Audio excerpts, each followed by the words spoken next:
Thoughts are the language of the brain, feelings are the language of the body. And how you think and how you feel creates your state of being.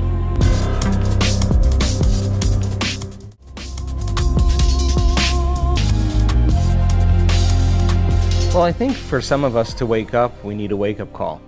I was in a triathlon in Palm Springs, California. I was on the biking portion of the race. A four-wheel drive vehicle catapulted me out of my bike, and I wound up breaking 6 vertebrae in my spine. I just made a deal with myself that if I was ever able to walk again, I'd spend the rest of my life studying the mind-body connection and mind over matter. We're talking about your nervous system becoming the greatest pharmacist in the world.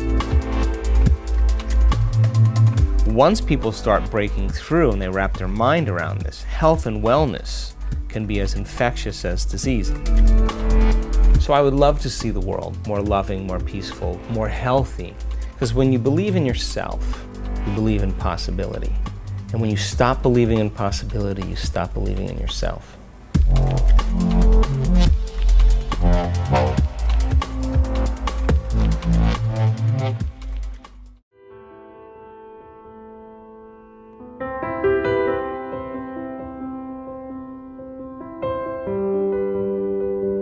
Over 8,000 brain scans over the last 5 years. We measure what's called heart rate variability. It turns out when you feel impatience and frustration and resentment, your heart beats very arrhythmically. It beats out of order.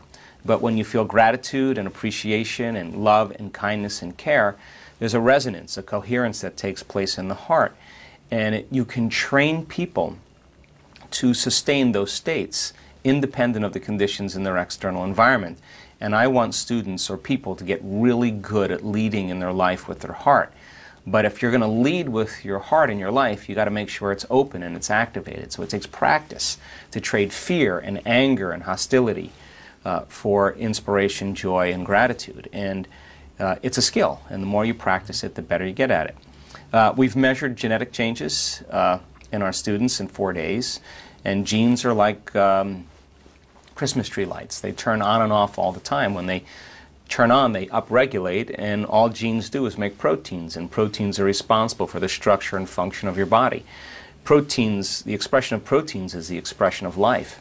So I wanted to see then if genes turn off and downregulate, they stop making healthy proteins and the body begins to break down. So if people are healing in our events, let's see what type of genes were signaled. So we've measured 7,500 different gene regulations in a random study, and we found out that the common genes that they all had in common that they upregulated and expressed had to do with suppression of cancer cells and tumors, the growth of new neurons in response to novel experiences and learning, not just making new connections, but actually regenerating new nerves, the activation of stem cells, those cells that are transitional cells that can go to damaged areas of the body and aging tissue and repair them, the gene for oxidative stress that helps the body process antioxidants that have to do with aging and heart disease and cancer.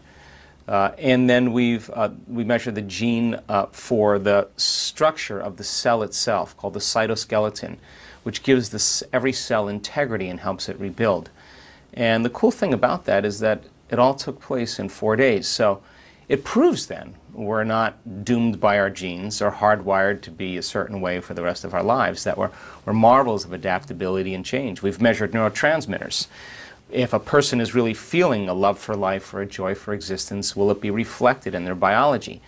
And it turns out that students that were able to do it in a short amount of time started producing the neurotransmitters like oxytocin and serotonin, which are responsible for us feeling good and feeling love. And the measurements of those neurotransmitters were in fact supernatural. They were way outside the normal level. So that person now is sustaining a feeling that isn't fear, that isn't anger, that isn't pain, it isn't sadness. They've traded that for a different emotion, and it's being reflected in their biology. We've measured cortisol levels, stress hormone levels, and a chemical called IgA, immunoglobulin A. the primary defense against bacteria and viruses in your body. It's better than any flu shot. And when cortisol levels go up, it turns out that the immune system, IgA, is suppressed.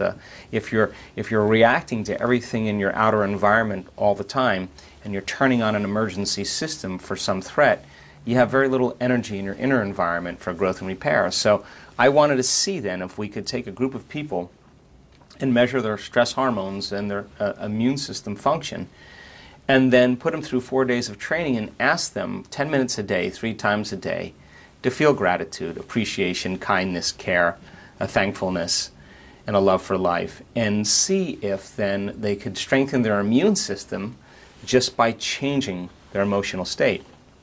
Turns out that their cortisol levels went down about 20% and their IgA levels went up about 50%. Now, in order for that to happen, a gene has to be regulated. Some signal has to reach the cell.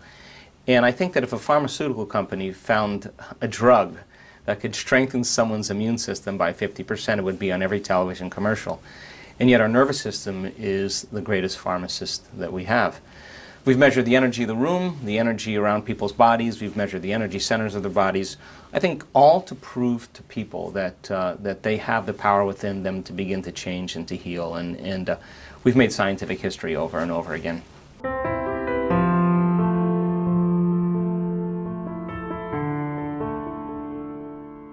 Well, over 80% of people that are in a depression study that are given a placebo, that's 4 out of 5 people, respond to the placebo as well as they do to the antidepressant.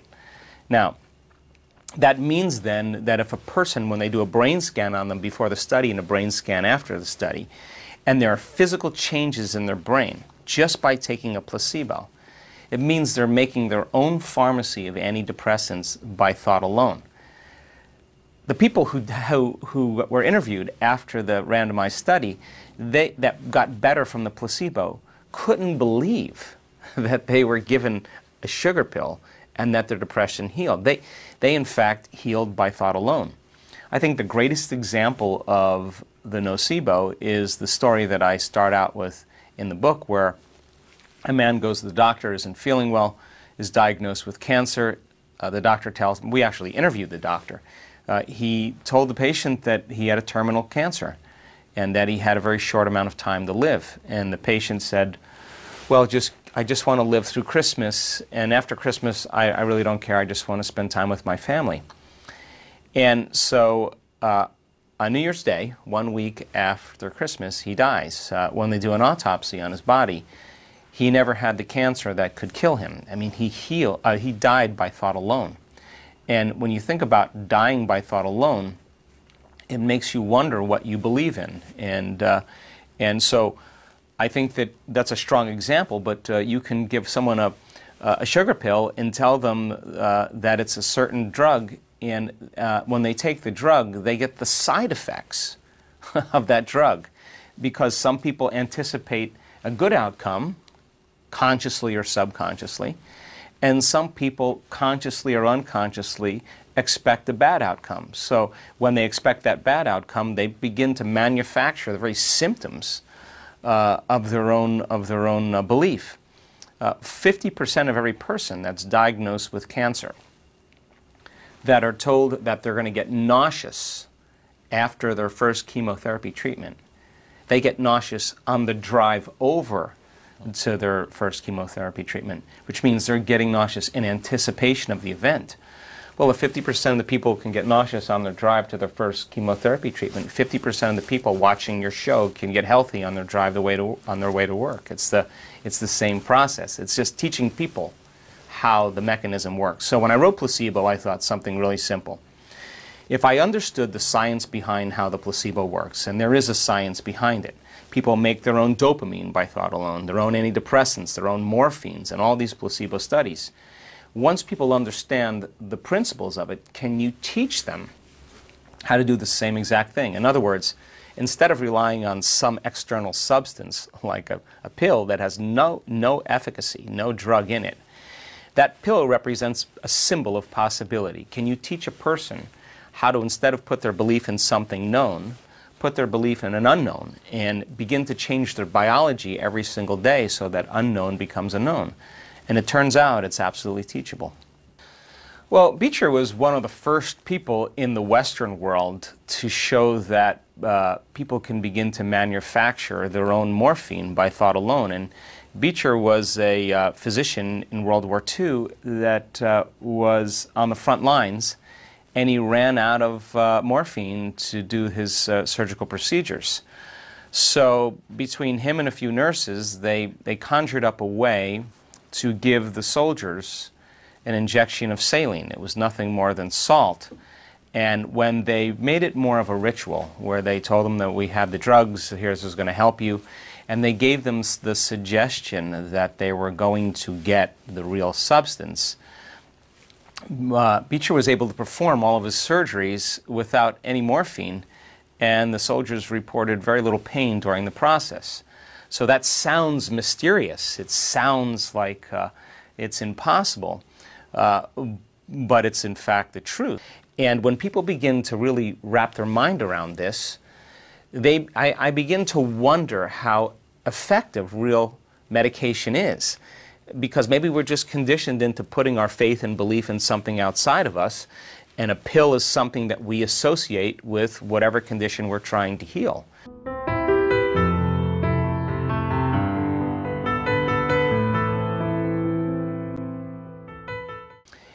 They used to say that genes create disease.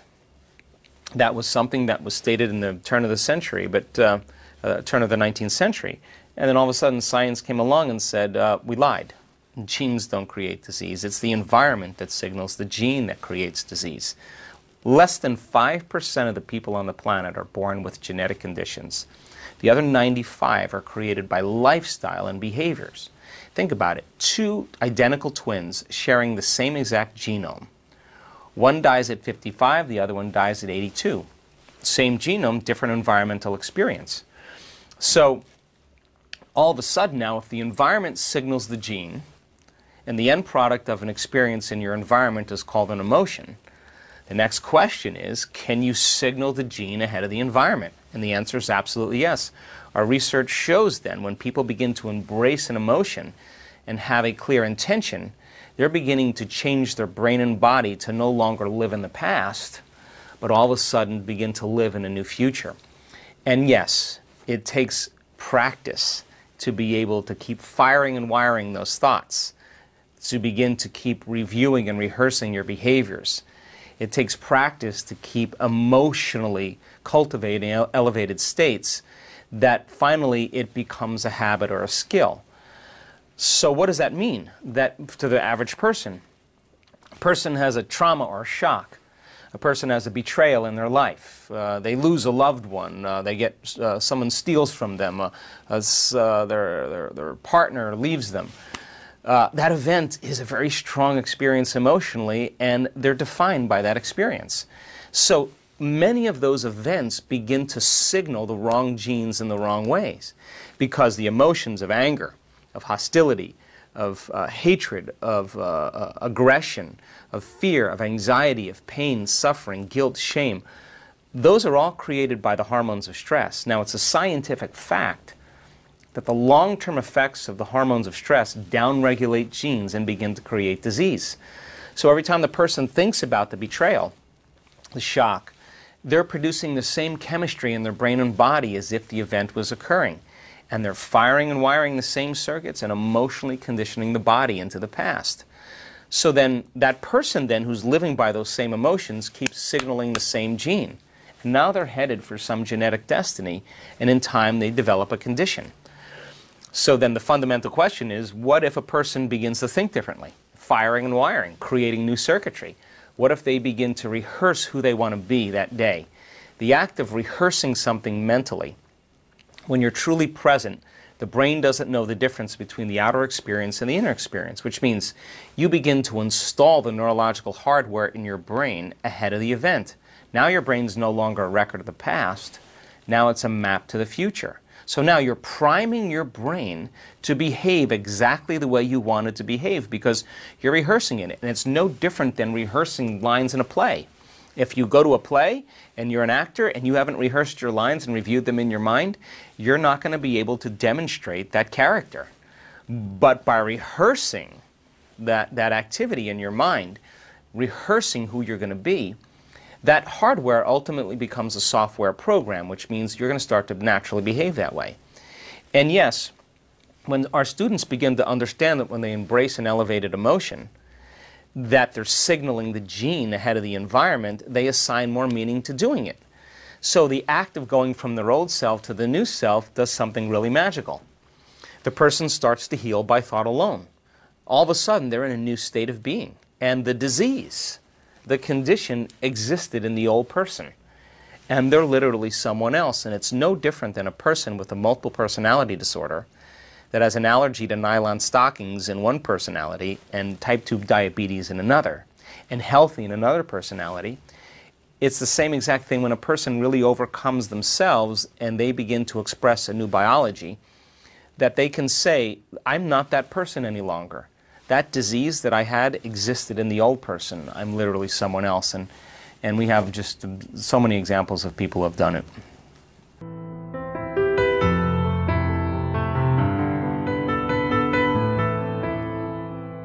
Think of your body as a protein-producing machine. And every cell in your body except red blood cells makes proteins. And proteins are responsible for the structure of your body and the physiological function. You could say that the expression of proteins is the expression of life. Now, in order for a cell to make a protein, a gene has to be regulated. So then, muscle cells make muscle proteins called actin and myosin. Skin cells make skin proteins called collagen and elastin. Immune cells make immune proteins called antibodies or immunoglobulins. Stomach cells make stomach proteins called enzymes. So when you're expressing the proper proteins, like your enzymes, you feel healthy. When you're not expressing the proper enzymes or hormones, you feel unhealthy. So we can say then the proper expression of proteins is the proper expression of life. So now, your body is a community of 70 trillion to 120 trillion cells, depending on the reference. And those cells have a job. They have to work as a community, as a whole, to begin to produce an outcome. So then, outside of the cell, think of the outside of the cell as receiving mechanisms from information that are taking place in the body, like craters on the moon. That's exactly what receptors are. And they're receiving information. And so, let's say a person feels angry or hostile or aggressive, frustrated. The emotion that's created from their perception in the environment causes the body to adapt to that signal. So if there's a lion out there and you notice that there's a predator, all of a sudden the brain signals the body to begin to produce certain chemicals that put the body in emergency mode. And now that emergency mode is a stress mechanism, and every single stress reaction signals a very specific survival behavior. So now, that's very adaptive if you're being chased by the lion, because if you outrun the lion, then your body goes back into balance and now you can recover. But what if it's not a lion, and what if it's traffic every morning?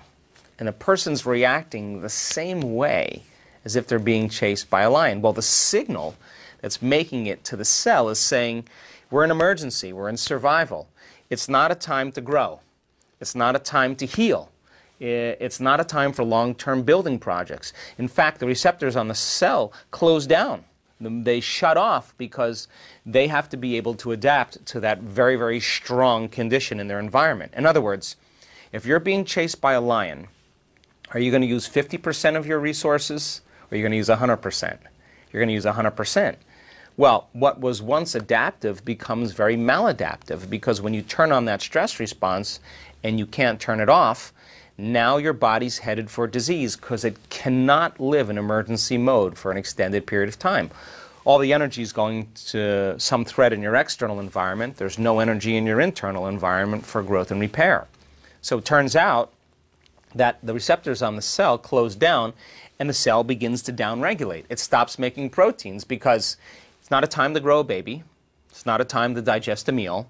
It's not a time for you to open your heart. It's not a time for you to learn. As a matter of fact, 80% of your blood flow moves out of your executive function in your brain and moves to your hindbrain. It moves to those mechanisms to react.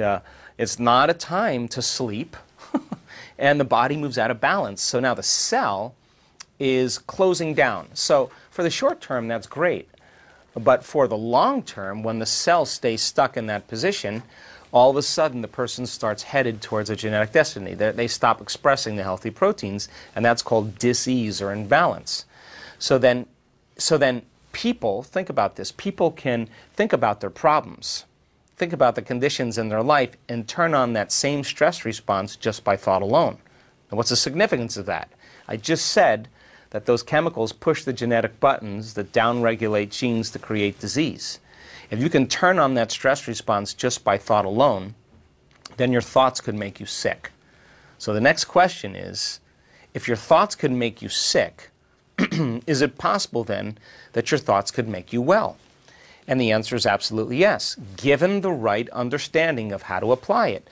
So then now, instead of the person reacting to the same conditions in their life and creating those emotions, is it possible then, with the same level of focus and passion, to begin to create an elevated emotion, like gratitude or joy or freedom, and combine it with a very clear intention?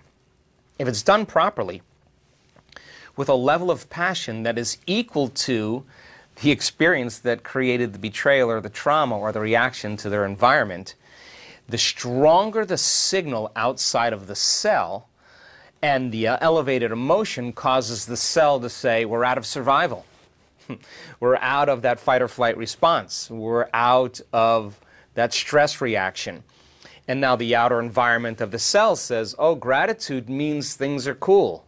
Love means it's time to relax. Joy means that it's safe out there. And all of a sudden, the cell starts opening up. And the cell goes from that neutral place or that tissue breakdown place. The cell all of a sudden, just like we do, says, oh, it's safe in this room, it's safe in the environment. And the cell receptors start opening up. And it's the signal outside of the cell that begins to create, like dropping a pebble in the water, a ripple. And there's little antennas on the outside of the cell. The antenna picks up the new signal, the protein in the receptor site begins to change, it closes off to the stress hormones, boom, it opens up to these new elevated states. The environment now outside of the cell is friendly. The cell all of a sudden gets the signal sent to the DNA. The DNA is a library of potentials. We use 1.5% of our DNA. And all of a sudden now, that new signal, the cell sends a signal to the DNA, and RNA begins to read the DNA to match what the signal is outside the cell. All of a sudden, the RNA starts assembling amino acids and starts making a protein which is equal to the signal of the cell. And now the cell begins to produce new proteins, and that new protein could be a new hormone, a new enzyme, a new cellular structure. But the moment that person goes back to frustration and anger and hostility, the cell closes down again and the signal goes again. And this is why sometimes it takes some time for people to heal, because they have to change the way their brain is wired and how they're perceiving the world.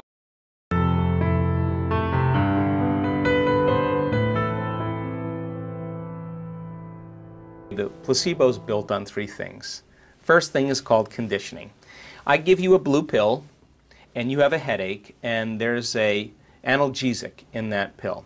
You take that pill, you notice your pain goes away, you think what you did to make that pain go away, and you associate that blue pill with the pain going away. I give you the same blue pill the next day, you have a little bit of pain, you take that pill, your pain goes away. You remember you took the pill. Now your conditioning process starts. I give you another blue pill with the analgesic in there, you take it again, your pain goes away. Now you're creating an associative memory. All of a sudden, I give you a blue pill that has no drug in it. You take that blue pill, and your pain goes away. That's conditioning. You start conditioning that object with an outcome.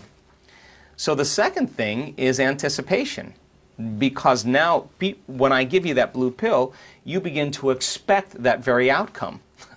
And so you begin to make the very pharmacy in your brain and body just in anticipation of the outcome. So now you have conditioning, which is based on the past, and you have expectation or anticipation, which is based on the future.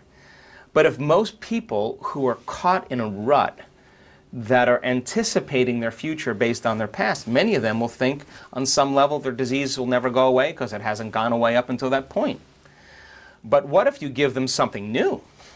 You say, we got a new drug, we got a new pill, or we teach them, instead of putting their faith and belief in a known, something outside of them, they put their faith and belief in an unknown, and they begin to marry a clear intention, a vision of the future, with some new elevated emotion.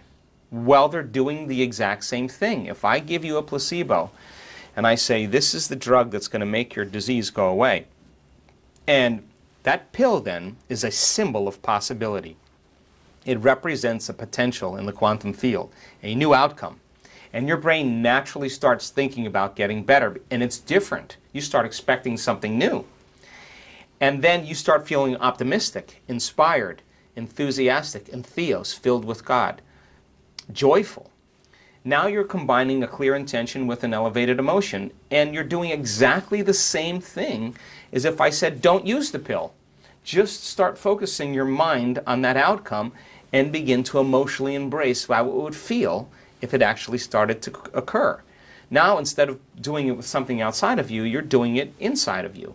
And when you combine a thought and a feeling, thoughts are the language of the brain and feelings are the language of the body.